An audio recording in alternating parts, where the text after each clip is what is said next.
હવે યુદ્ધ સિવાયના અન્ય ગુજરાતના સમાચારની વાત કરીએ કે જ્યાં ગુજરાત અને રાજસ્થાન એટીએસની સંયુક્ત કાર્યવાહી જોવા મળી છે। રાજસ્થાન બોર્ડર પરથી ડ્રગ્સના જથ્થા સાથે 2 આરોપીઓની ધરપકડ।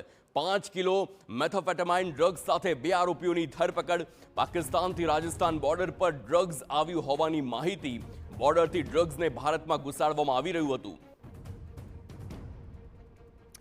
તો 5 કિલો મેથાફેટામાઇન ડ્રગ્સની જે પ્રકારે માહિતી મળીને ત્યારબાદ ગુજરાત અને રાજસ્થાન એટીએસની સંયુક્ત કાર્યવાહી છે। રાજસ્થાન બોર્ડર પરથી ડ્રગ્સના જથ્થા સાથે 2 આરોપીઓની ધરપકડ। સંવાદદાતા હરીન માત્રાવાડિયા ફોન લાઈન પર। હરીન, એક વલણ જે ગુજરાત સરકારનું સ્પષ્ટ છે કે જે કોઈ પણ ગુજરાતમાં ડ્રગ્સ ઘુસાડવાનો પ્રયાસ કરશે તેનું સ્વાગત ગુજરાત પોલીસ કરશે અને તેવું જ અહીંયા જોવા મળી રહ્યું છે। સંયુક્ત કાર્યવાહી થઈ છે, 5 કિલો મેથાફેટામાઇન ઝડપાયું છે। વધુ શું વિગતો મળી રહી છે?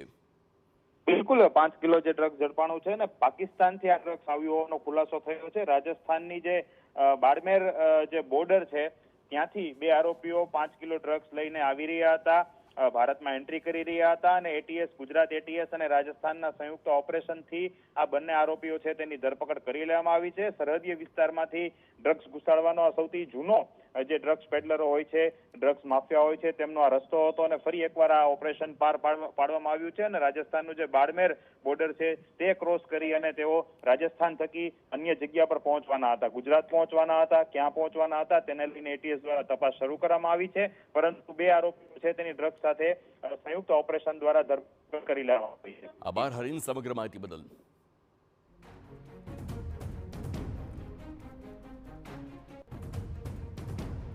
તો હવે જે પ્રકારે ડ્રગ્સ ઝડપાયું, 2 શખ્સોની ધરપકડ કરવામાં આવી, તેની પૂછપરછમાં વધુ ખુલાસા થાય તેવી પૂરેપૂરી શક્યતા। કારણ કે આ પહેલી વખતની વાત ન હોઈ શકે કે 5 કિલો મેથાફેટામાઇન સાથે 2 ઝડપાયા। અગાઉ કેટલી વખત લાવ્યા છે અને આવનારા દિવસોમાં શું તેમની આખી રણનીતિ રહેવાની હતી તે તમામ દિશામાં હવે તપાસ આગળ વધશે।